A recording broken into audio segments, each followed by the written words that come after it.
അമരപ്പയർ ചേർത്ത് തയ്യാറാക്കുന്ന ഈ ചിക്കൻ കറി തയ്യാറാക്കാനായിട്ട് ഒരു കുക്കറിലേക്ക് ആവശ്യത്തിന് എണ്ണ ഒഴിച്ചു കൊടുക്കുക.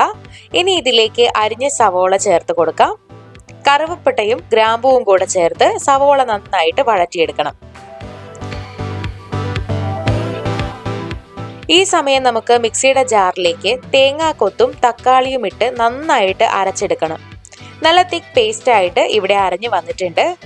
ഇനി നമുക്ക് ഇതേ മിക്സിയുടെ ജാറിലേക്ക് നമ്മൾ വഴറ്റി വെച്ചിട്ടുള്ള സവോള കൂടെ ഇട്ട് കൊടുക്കാം. സവോളയുടെ കൂടെ അല്പം മല്ലിയില കൂടെ ചേർത്ത് നന്നായിട്ട് അരച്ചെടുക്കുക. അപ്പൊ നമ്മൾ സവോളയും മല്ലിയിലയും നന്നായിട്ട് അരച്ച് നല്ല പേസ്റ്റ് ആക്കി എടുത്തിട്ടുണ്ട്. ഇനി നമുക്ക് പാകം ചെയ്ത് തുടങ്ങാം. അതിനായിട്ട് നമ്മൾ സവോള വഴറ്റിയ അതേ കുക്കറിലേക്ക് അല്പം കൂടെ എണ്ണ ഒഴിച്ചു കൊടുക്കുന്നുണ്ട്. ഇനി ഇതിലേക്ക് ഇഞ്ചി വെളുത്തുള്ളി പേസ്റ്റ് ചേർത്ത് നന്നായിട്ടൊന്ന് ഇളക്കി കൊടുക്കുക. ഇതിന്റെ പച്ചമണം മാറിക്കഴിഞ്ഞിട്ടുണ്ടെങ്കിൽ നമ്മൾ മഞ്ഞൾ പുരട്ടി മാറ്റി വെച്ചിരിക്കുന്ന ചിക്കൻ ഇതിലേക്ക് ഇട്ട് കൊടുക്കാം.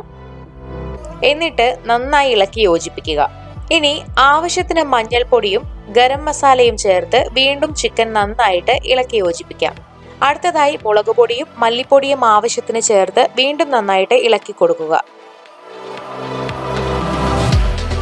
ഇനി ഇതിലേക്ക് നമുക്ക് ആവശ്യത്തിനുള്ള തൈര് ചേർത്ത് കൊടുക്കാം. എന്നിട്ട് വീണ്ടും നന്നായിട്ട് ഇളക്കി യോജിപ്പിക്കാം. ഇനി നമുക്കിതിലേക്ക് എടുത്തു വെച്ചിരിക്കുന്ന ഒരു ബൗൾ അമരപ്പയർ കൂടെ ചേർത്ത് കൊടുക്കണം. എന്നിട്ട് എല്ലാ ചേരുവകളും നന്നായിട്ട് ഇളക്കി യോജിപ്പിക്കുക. അടുത്തതായി നമ്മൾ അരച്ചു വെച്ചിരിക്കുന്ന സവോള മല്ലിയില പേസ്റ്റ് ഇതിലേക്ക് ചേർത്ത് നന്നായിട്ട് ഇളക്കി കൊടുക്കാം. അതിനുശേഷം അരച്ചു വെച്ചിരിക്കുന്ന തക്കാളി തേങ്ങാക്കൊത്ത് കൂട്ടും ഇതിലേക്ക് ചേർത്ത് കൊടുക്കാം. എന്നിട്ട് നന്നായി ഇളക്കി പാകം ചെയ്ത് കൊടുക്കുക. ആവശ്യത്തിന് ഉപ്പും ഇട്ട് നന്നായി ഇളക്കി പാകം ചെയ്ത് കൊടുക്കുക. ഒരു പകുതി ഭാഗം നാരങ്ങയുടെ നീര് കൂടെ ഇതിലേക്ക് ഒഴിച്ചു കൊടുക്കാം. എന്നിട്ട് നന്നായി ഇളക്കുക.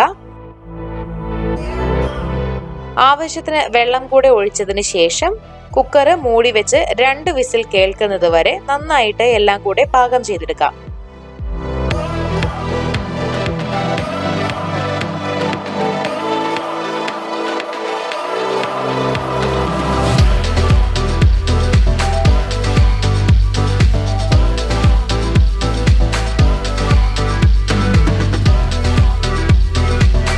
അപ്പോൾ നമ്മുടെ അമരപ്പയർ ചേർത്ത ചിക്കൻ കറി വളരെ ടേസ്റ്റോടുകൂടി ഇവിടെ തയ്യാറായിട്ടുണ്ട്. നിങ്ങളും വീട്ടിൽ ഇതൊന്ന് ട്രൈ ചെയ്ത് നോക്കുക.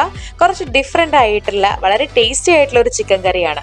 അപ്പോൾ ഈ വീഡിയോ എല്ലാവർക്കും ഇഷ്ടമായെന്ന് വിചാരിക്കുന്നു. വീഡിയോ ഇഷ്ടമായെങ്കിൽ ലൈക്ക് ചെയ്യുക, ഷെയർ ചെയ്യുക. ഇതുപോലുള്ള കൂടുതൽ റെസിപ്പികൾക്കായി സമയം മലയാളം സബ്സ്ക്രൈബ് ചെയ്യുക.